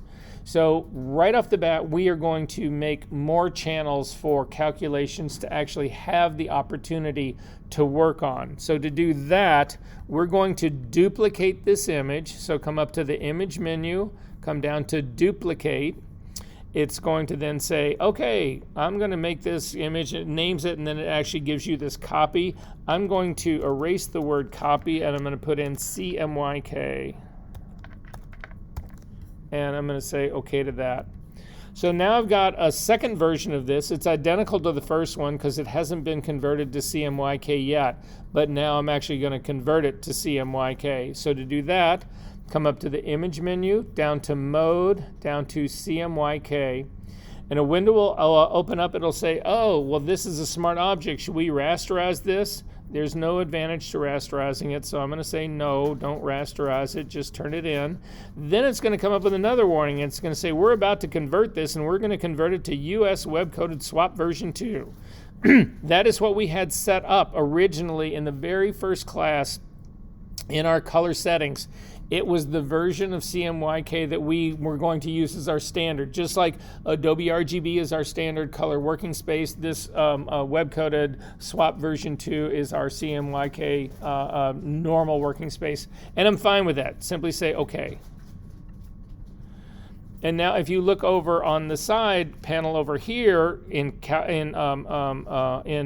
channels, we've got a very different thing here. If you click on the cyan channel, you can see you've got no help at all, because this is almost what were really distinct versions in my in the greens in the RGB one, they're sort of pale now. The whites of the magenta flowers are almost identical to the gray background, all that. However, if I go to the magenta, things start to get more promising, and if I go to the yellows, things are still more promising still. And then finally, if I go down to the blacks, there's some stuff in the blacks here that might actually give me a hand to actually help out in here. So those are now the 7 channels that I can work with to try to combine together. And so as confusing as that might seem right now that we've just added all of these other options, I'm going to work you through how you think about calculations and how you set up calculations, and that way we will ultimately hopefully arrive at a simplified version of it, and you will understand the power of it and what it'll actually allow you to do. So get to the calculations part. I'm going to go back to my RGB version of this. You want to do this work ultimately in. You can do it in either place. You can use your calculations, because what we're doing is we're going to build a brand new set of channels that'll hopefully give us the knockout that we're looking for. So you can do it in either the RGB version or in the CMYK version, but in the end of the day, we want that work to reside in the RGB version, because the RGB version is a much larger working space. We're able to use that to go to print. We're able to use that to go to web. We're able to use that to print out inkjet printer, to do all of that. You wouldn't want to do that with a CMYK version of it. The CMYK version is a much smaller color space. Anyway, ultimately it's going to end up in the RGB version of our image. So that's where I'm going to do the work. So then to get to calculations, you go up to the image menu. It's right underneath the apply image part. And you'll see apply image has been grayed out. The reason apply image is grayed out is that apply image actually is a destructive move. It goes in and it does destructive things to your channels. Now you can't do that because this is a smart object and is protected. But calculations do not do anything to the channels themselves. They create new channels as a result. So if I put the blue channel together with the green channel, it creates a brand new one. And so that is a non-destructive move, so you can do this with smart objects. So I'm going to click on calculations, and it's going to open up a dialog box here. And you cannot let this dialog box flip you out. So again, I'm going to explain what each version of this is. This would be a really good time to take a notepad out and to write this stuff down. Again, this is not something that you are going to, well, you'll hear it. I'm going to stick with it here and try to do it here on this view of our screen. Typically, I do a lot of this on the whiteboard, but I'm going to try and do it here on this image right here. So, how do we think about calculations? So you'll see here that you have actually got a source 1 and a source 2. They're divided into groups, and then sort of like the result here at the very sort of end of it. So it's sort of like 3 different things here. So if you think about blending modes and the way we have used blending modes in the past, I'm going to cancel out of here really quickly for just 1 second. I'm going to show you this. You don't need to do this. I'm just going to show you this. I'm going to add a curve on top of this smart object right now. So I'm going to just click and I'm going to say I'm going to add a curve on top of this. And this curve is set to a blending mode of normal. And you'll see that there's no change in this. But if I change the blending mode of my curve, so I'm going to change this down to multiply, you see that my image gets much darker. What's happening here is that there is a mathematical equation that is being run between these two layers. The bottom layer is actually called the base layer. The top layer is called the blend layer. And the blend layer, depending on the blending mode, will create different things. So like in the case of Sage's one, she loves what a difference will actually do. You'll see in this case, I don't get anything because there is no content in this layer right here. So there is no difference. But if I actually threw this away, duplicated this image, duplicated this layer, went to difference, and then slightly moved this guy, I get all sorts of weird colory shaped things that are happening in here. All of that has to do with the different math that happens between the top layer and the bottom layer. The top layer being the blend layer, the bottom layer being the base layer. And then whatever blend mode I pick runs a different mathematical equation on the relationship between those two. So you don't need to get in too deep about that part. It's just to understand that blending modes here determine a mathematical interaction between the two. That's all that's really going on here. So I'm going to get rid of this guy. I'm going to go back to calculations. So in looking at source 1 and source 2, this is the same relationship. Source 2 is the base. Source 1 is the blend. So what I'm going to do is I'm going to say in source 1, I want to blend it into source 2, and then I'm going to use different blending modes to achieve different results. So again, I realize this might be a lot right now, but hopefully this is going to come clear. So these are the two things that you need to put down on your notebook. Source 2 is the important one. It's the one that you pick first. And what you are looking for in source 2, because people who don't know how to use this stuff, they just open this shit up and they start throwing everything they possibly can at it. And the problem with that is that there are 7 options for source 2. There's another 7 for source 1. If you do the multiplication, that's 49 options. Then you can invert either one. That's 2 more doublings, so 49 times 49 times 49 again. And then you've got a whole series of like 20 blending modes. There are hundreds of thousands of possibilities that exist here. You cannot guess at this. So, by definition, source number 2 is what you want to find first. Source number 2 is the best lone channel that you can find to do what you want it to do. So we're trying to knock the flowers out. So what I'm going to do is I'm going to go through the RGB channels and the CMYK channels, and I'm going to find the one that I think is the very best at separating the flowers from the background. Then source number 1 is the helper. It's the aid. It's like, okay, your source number 2, that's the best one that you could get to do this thing, but what do you need help doing? What else, what's missing? What couldn't it get? And you pick the second one, source number 1, to be the aid, to be the one, okay, well, this is going to pick up where your base, where your source number 2 actually couldn't do the work. Then, in terms of whether these are inverted or not, you want to remember what you are trying to achieve in a layer mask. In a layer mask, you want the flowers to be white and the background to be black because you want to hide the background and show the flowers. So the inversion part has to do with what are these channels that we are picking actually going to do. And ultimately, you want it to, again, build a silhouette so that you have white for the flowers and black for the background. So I know that seems like a lot, But so this is how we're going to go through and doing this. I'm going to close up. If you've got calculations open right now, you can cancel it. We're going to go through these one at a time. I actually always keep a pad of paper next to me because it allows me to go through this stuff. It's really difficult to try to remember all of this in your head at once. So I'm just going to go through this the same way I would really do it in real life. And you guys can do this with me, and then we're going to be done. Okay. So on my pad of paper, I put down a source 1, and then I put down a source 2 underneath it, and the source 2 is the one I'm going to try to find first. So I am in my RGB image, and you can tell it's your RGB image, number one, because you've got red, green, and blue channels, but also because it's got RGB in the title right here. I'm going to click on the red channel first, and I already have looked through these really briefly, and I know that the red channel isn't helping me at all. There's nothing here. I don't have good separation between the magenta flowers. I don't really have that greatest separation in the green. I'm going to go down to the green channel, and right now the green channel is actually considerably better than the red channel was. It's pretty good for the magenta flowers. It's not really good for the yellow flowers, so I'm going to go back down to my blue one.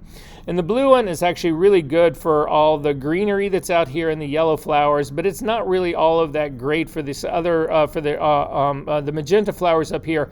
But in terms of the contrast, this is actually the best one that I've got to separate this lower half of it. Remember, I'm looking for the one that's going to give me the best overall. So I'm going to go back and look at my green one right here, and my blue one right here, and my green one right here, and my blue one right here. This is a toss-up. I'm actually going to go after, I'm going to go after the yellow flowers first. I'm going to go after this part. So right now the blue channel is my best candidate so far for S2. So I'm just going to put a quick B down next to that.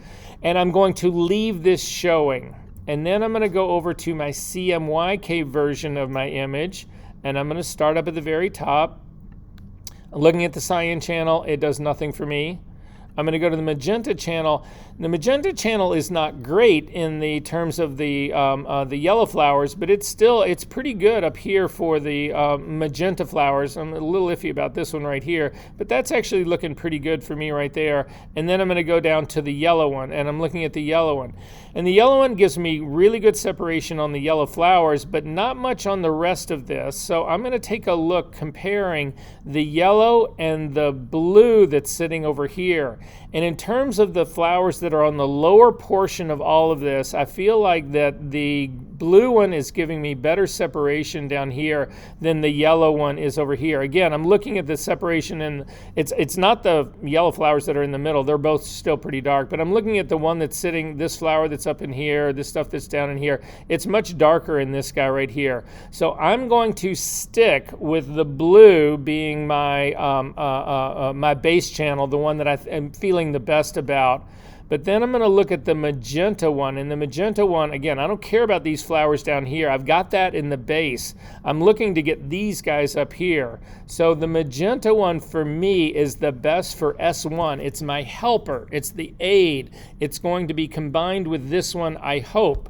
So I'm going to say S1 is going to be right now magenta, but I want to go back and look at the green channel that was in my RGB one, because that's similar. It's the opposite of the magenta one. And ask yourself, is this better? And you can see that the magenta one, it's actually the areas, these flowers up in here, are considerably darker. So that's kind of what I'm going to go for here. So my S1 is going to be magenta. My S2 is going to be blue. But now you need to ask yourself, if we go back and take a look at the, I'm going to look at my blue channel to begin with, because I'm in this space right here. Again, I want my flowers to be white. This right here, these flowers are heading towards black. So what I want to do is I want to invert this. That will make those really dark tones light, which is what I'm going for in my ultimate mask. The background is also white. I want the background in my final mask to be black. So I want to invert this. Does that make sense, everyone? All right, so I put next to my S2, it is the blue channel inverted. So I write all this down. Look, right here. blue, inverted. My S1 up here is magenta. We're not there yet. So then I'm going to go to my magenta one, and isn't it the same exact thing here? These are really dark flowers. I want those to be white, so I am going to invert the magenta channel as well. So that's how I set up my calculations. So again, I'm going to do the calculations themselves in my RGB version. I'm going to go to the very top and just select the whole RGB so that you can see the whole thing. I don't like having that. I mean, you're going to see something completely different when we start to merge these things together. So I'm going to come up to calculations, so the image menu, calculations, and then we set this up the way we just talked about doing this. So you'll see up at the very layer part, there's a layer part for S1. There's also an image part for S1. So if you click on the source for S1 at the very top, you'll see that you can either use the RGB version that I'm in right now or the CMYK version. So for me, I said I wanted to use the magenta version of this for S1. So I'm going to come down and pick the CMYK version of this. You'll notice now that my channels have changed from RGB to CMYK. I'm going to click on my drop-down menu and come down to magenta, and then I'm going to click the invert button. This is exactly what I said I wanted to do, written right here on my thing. S1, magenta inverted. This is why you have to take your time and go through this, again, step at a time. Then I'm going to go down to S2. In S2, my source, my base, I said I wanted that to be blue inverted. So I'm going to click on this drop-down menu. It is the RGB version of it. I'm going to leave it on that. I'm going to then click on my layer drop-down menu, on my channel in the drop-down menu here, and I'm going to select blue, and I'm going to also invert that because that's what I said on my little list that I want. Is this clear to everybody so far? So again, S2, your hero. S1, your helper. Do you invert it or not? What are you ultimately trying to get to? I'm trying to get to white flowers, the flowers to be white and the background to be black. So this is where I'm starting. And then the last thing that we do in here is the blending modes. And the blending modes you simply have to guess at. There's no way to really know this.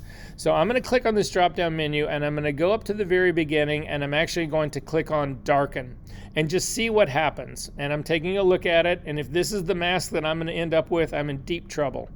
If I go to multiply and click on it, I'm not any better off here. This is all going to be deep trouble here, so that's not working well for me.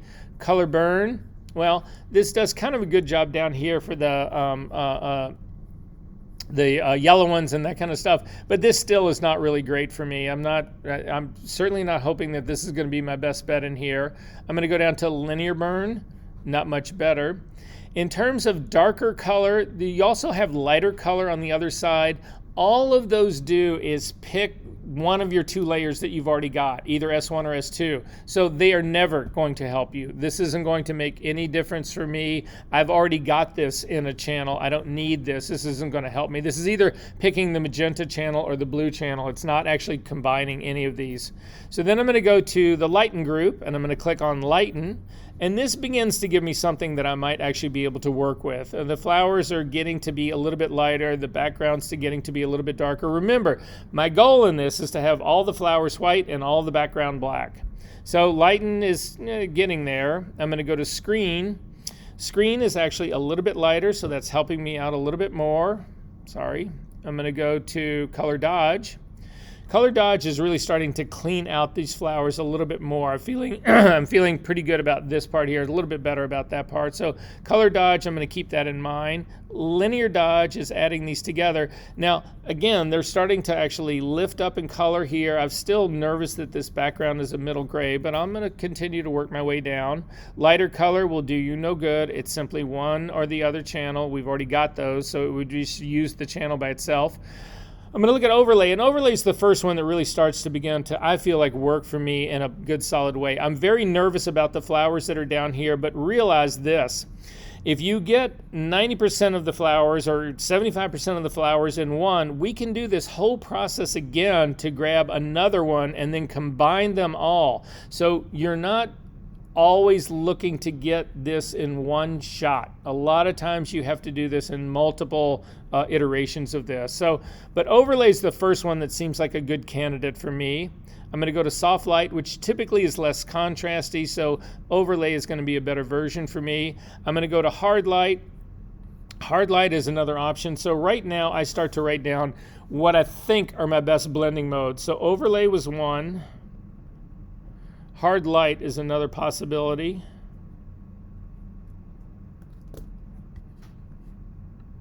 Vivid light. Vivid light starts to give me good edges on these outsides here. I'm going to go in and take a look at these, because what you don't want is you don't want pixelation on the outside of this. So these edges are really pretty nice and smooth and clean, and it looks really good except for this one damn flower right here. But it's just like I said, if I get the majority of this done in one set of calculations, then I can go after something that will give me this one flower right here and hopefully these little bits up in here, and I might be off to the races. So I'm also going to put down vivid light.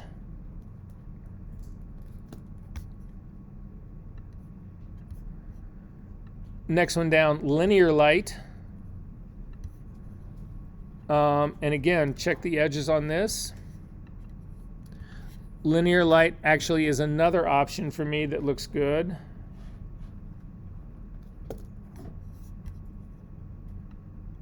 Pin light. Usually pin light and these start to really break apart your image. Pin light is not going to work for me. And then hard mix. And hard mix, this is all just too posterized. This is actually never going to work for me. So I have 4 options here to see which of these I think are going to be the best for me to do this. I'm going to go back up to my overlay. Overlay, kind of good, but I feel like the other ones that I was working with are better. So I'm going to go down to hard light. Better than overlay was. I'm going to go back to vivid light. Vivid light I think is the best candidate for this so far. And then finally, linear light. It's going to be between vivid and linear light. So let me go back up to vivid.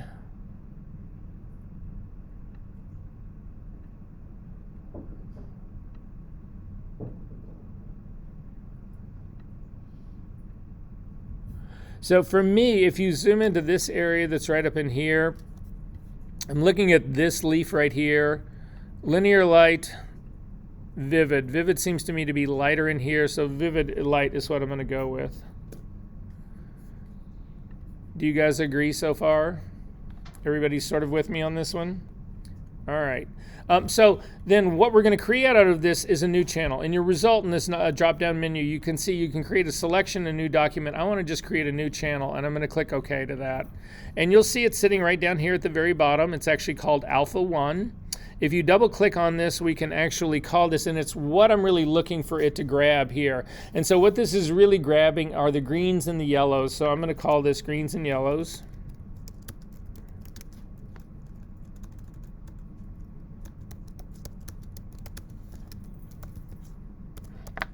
And say OK to that. So I'm going to double click on the hand. Right now I can do a little fix up on this image because I'm never going to get rid of this like part of my floor that's over here on the bottom. So I'm going to immediately hit the B key to get a brush. I'm going to make it larger. You could do this later on, but I'm hoping that when I combine these all together, I don't have to do that kind of work. Normal blending mode, make sure it's a completely hard brush. 100% opacity, 100% flow. Black is my foreground color, and I'm just going to paint this out, and the one down on the bottom as well. I'm just cleaning that whole part up. So I feel like I've got this group down here that's going pretty good, but I don't have the group that's going up in here. The magentas and the pinks, whatever. I've got a little bit of going here, but I'm really nervous about this one guy, the flower that's right here. So I am going to go looking again for that flower, for this one right here, the one that's sort of like the 8 or 9 o'clock one. So I'm going to click on my red channel. Again, no help to me at all. I'm going to click on the green. It's certainly better than the red was. I'm going to click on the blue. So the green one right now is the best one here in terms of separating from the background that I have. So I'm going to push it over to the side, and then I'm going to go looking in my CMYK version. So I'm going to click on my cyan. Again, I'm not getting really good separation from this, I don't think. I'm going to zip into here on this one. I'm going to hover over the white here. I'm getting a 241, and then the background I'm getting a 219. That's a little bit of something, but I'm hoping I got something better.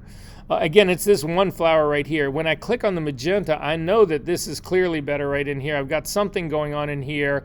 Those are in the 239s, and this background is in a 224, so it's not that much better. And then I'm going to actually look at the yellows here. And the yellows, I've got really stark yellow flowers here at a 238, and this background in the 213. Actually, this yellow could be the best one that I've actually got going on here. So that's a possibility, and then I'm going to look at the blacks here as well. So I'm going to actually try to combine the yellows here. I'm going to look at that magenta one again, and I'm also going to look at the green one that's on the other side. And the magenta one looks like it's a better combination for me here. So that's what I'm going to try to go after here.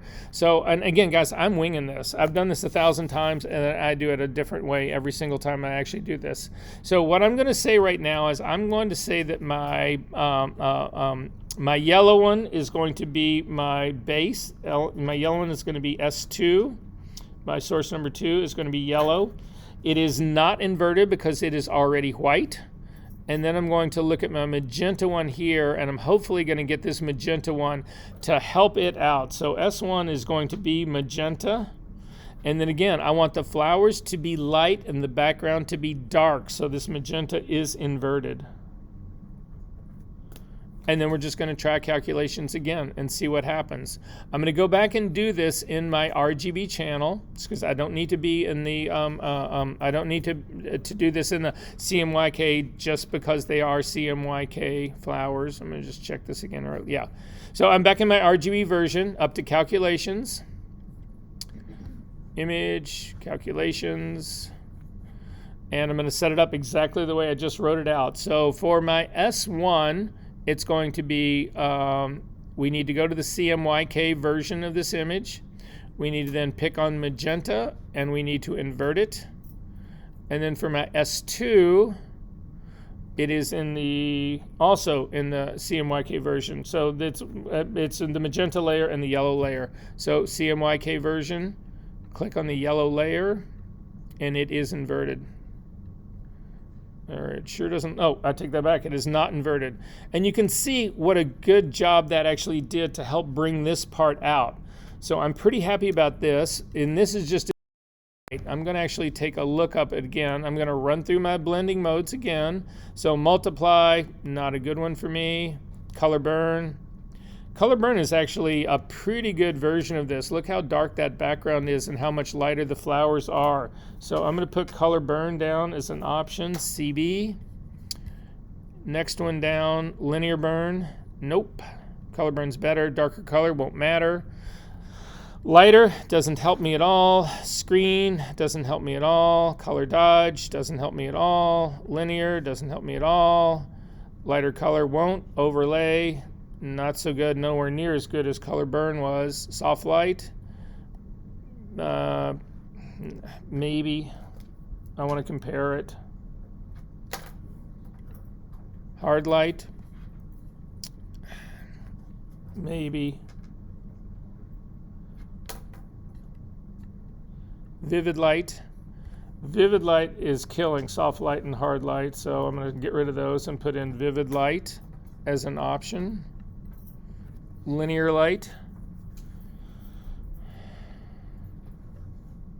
I'll consider it.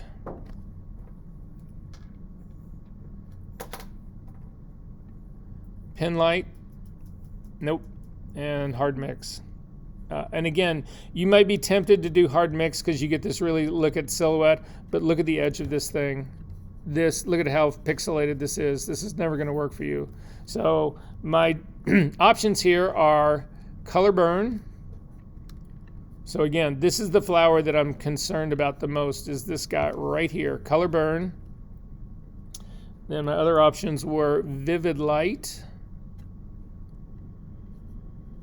And then finally, linear light. So it's the difference between linear light, this seems really close to me, and color burn. Sorry.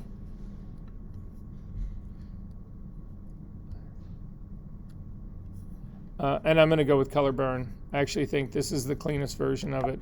And again, I'm not so concerned about the rest of these over here. I've already got those guys. So I'm going to go ahead and say okay to this. I'm going to make another new channel out of this. And I'm going to rename this alpha channel. This is going to be my pinks and magentas.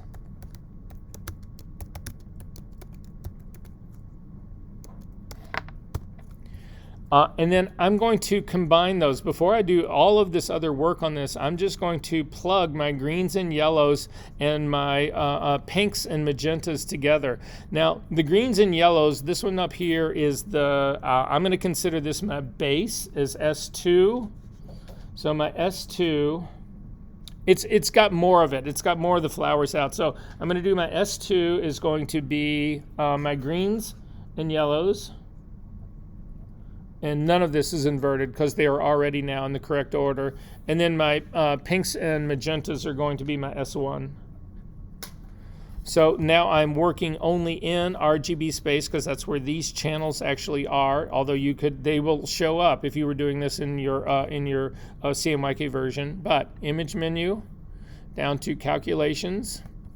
And what I said I wanted to do was that I wanted the S1 are going to be the pinks and magentas. It's set to pinks and magentas right now. It is not inverted. And then S2 is going to be my greens and yellows, also not inverted. And then I'm going to go through my blending modes one more time. So up to the very top, darken, nope. Multiply. These are all the darkening groups. I'm fairly certain this is going to show up in the lightning group here. So, but I'm going to go through these anyway. It's never be darker color. Lighten, and this actually starts to give me the beginning of something that I have hope I can actually get. Because a lot of this stuff that's still remaining that isn't fixed is going to, I can easily hit that with a brush. It's really the edges that I'm the most concerned about. So that's the lightning blending mode. Screen is a little bit better. Color dodge, nope, this whole thing goes to hell down here. Linear, add, this is the first one that's really getting to be the cleanest of all. So I'm going to do this linear dodge.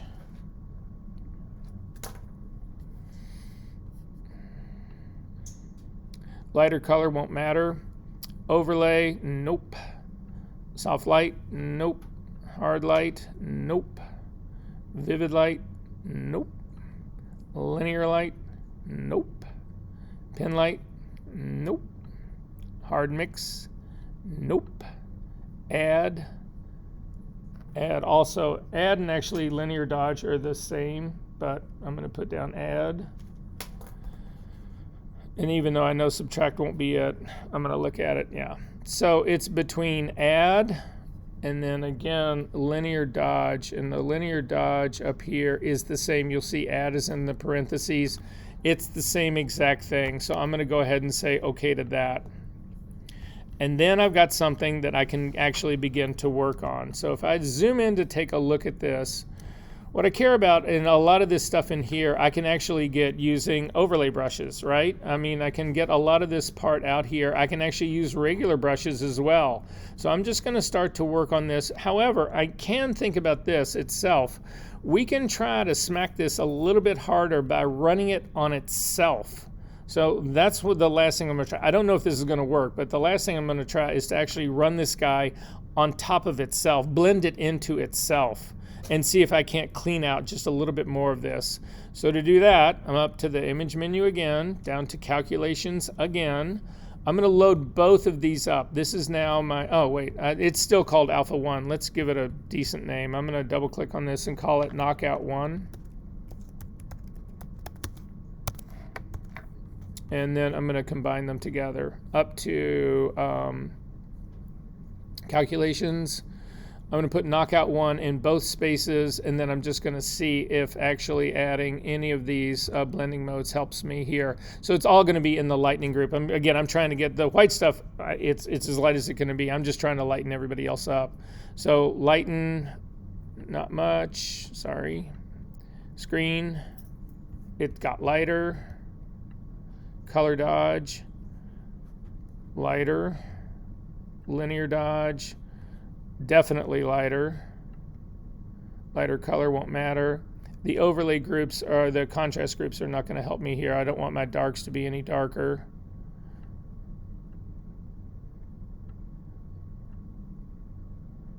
No, there's no question. It's going to be the add or the linear dodge. That's going to be the one I'm going to go after. So this is now my knockout 2.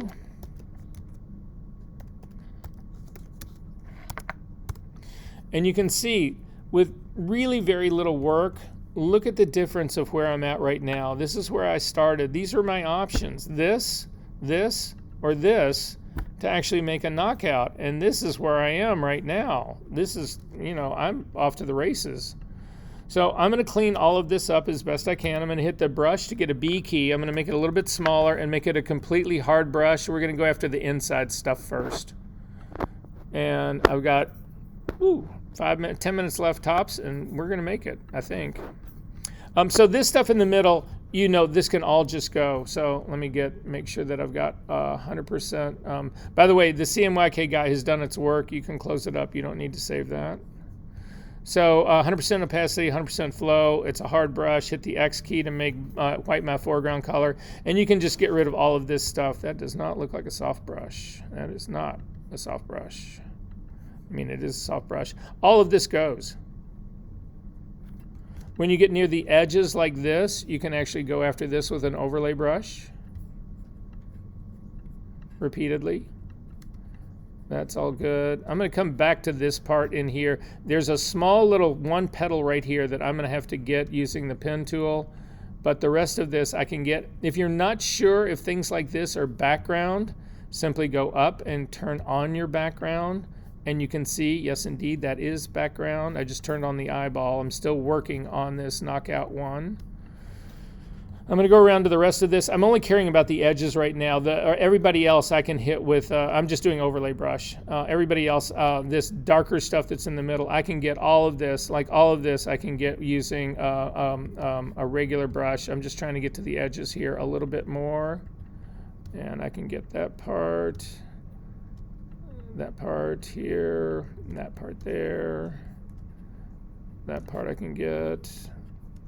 That. This. So the rest of this I think I can get with just a normal, completely solid brush. So it's that clip right there. That's all background. That.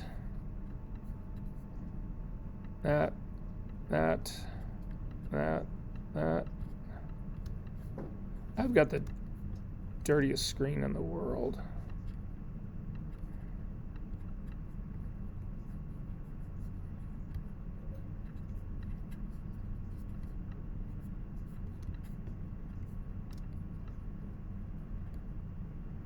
That is background. And I think this is background too. I'm going to check really quick. Yep.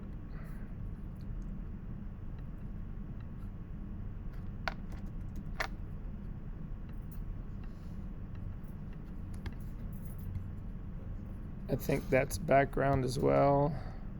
It is.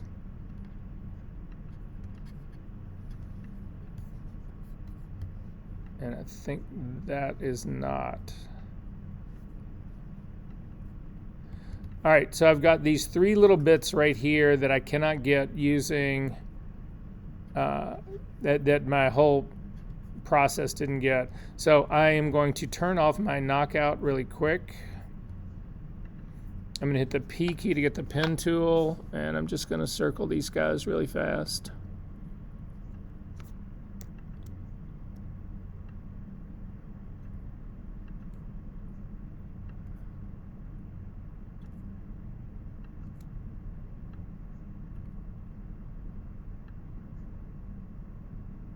And I'm pretty sure this gets me where I need to be, but we'll find out.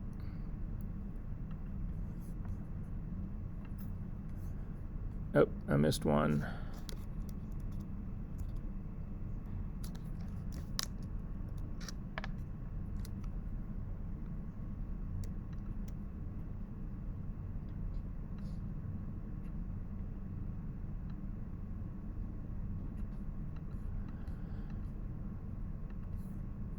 Go to my path palette, command click to load that as a selection. I'm working only on my knockout right now. It's this part that's right in here. I'm going to fill this with white. White's my foreground color. Option delete, command D to deselect. Back to my brush key because this was all surrounded. This is also gone. And then finally, this is the last one that I need to get with my pen tool. B key. Turn off my mask eyeball. P key to get the pen tool.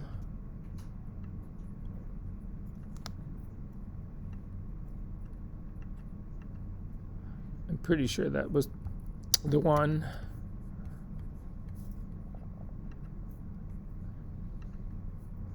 Yep.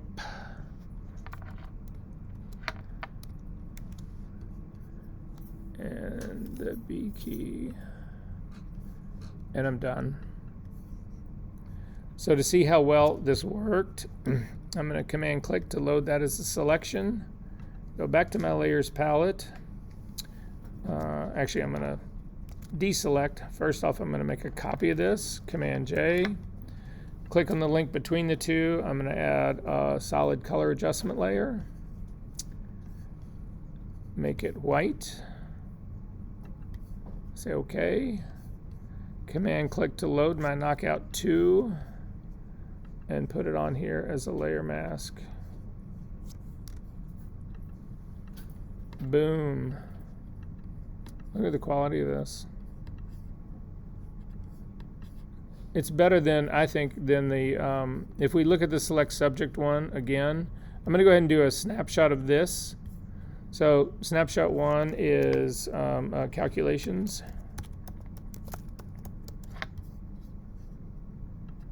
I'm going to throw away that layer mask and put on the subject one that AI generated. And I'm going to save that.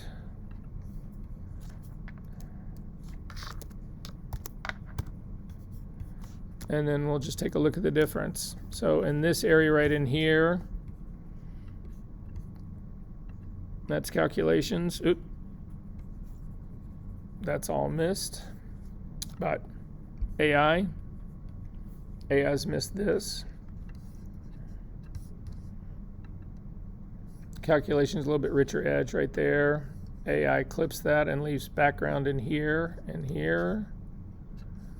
AI's missed a lot of the background that's right in there. That's all cleaned out in calculations. See how well we did with these guys.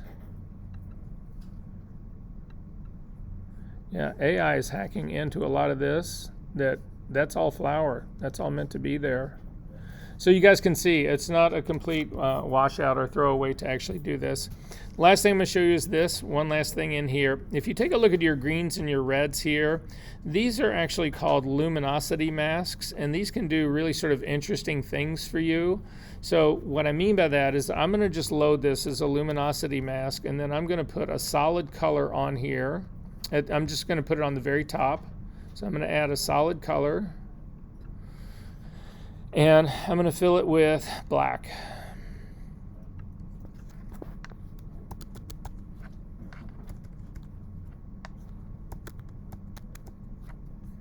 And say OK. And you can see things like this start to become something sort of more interesting. I mean, this starts to become something that you can actually call your art. When you look at this, there's no way to really go in and paint this, you know, or to freehand this.